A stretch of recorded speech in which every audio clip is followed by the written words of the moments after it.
அனைவருக்கும் வணக்கம். 2026ஆம் ஆண்டு முதல் முழு சந்திர கிரகணம் நிகழ இருக்கிறது.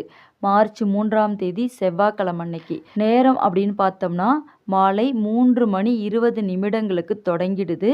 மாலை 6:47 வரை இந்த சந்திர கிரகணம் நிகழ்வதாக விஞ்ஞானிகளால் கணிக்கப்பட்டுள்ளது.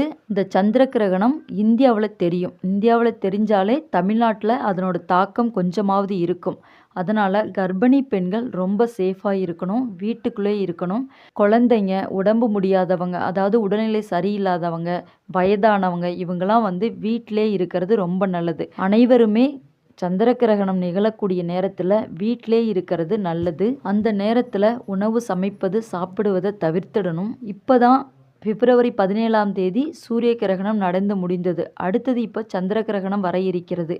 இந்த நாளில் நம்ம ரொம்ப சேஃபாக இருக்கணும். முக்கியமாக சந்திர கிரகண நேரத்தில் கர்ப்பிணி பெண்கள் வீட்டிலே இருப்பது ரொம்ப நல்லது. மேலும் இந்த வீடியோ பற்றிய முழு தகவலும் தெரிஞ்சுக்க நம்ம சேனலில் வீடியோ இருக்குது, பார்த்து தெரிஞ்சுக்கோங்க. மறக்காமல் இந்த வீடியோவை உங்கள் ஃப்ரெண்ட்ஸ் அண்ட் ஃபேமிலிக்கெலாம் ஷேர் பண்ணுங்கள். நன்றி.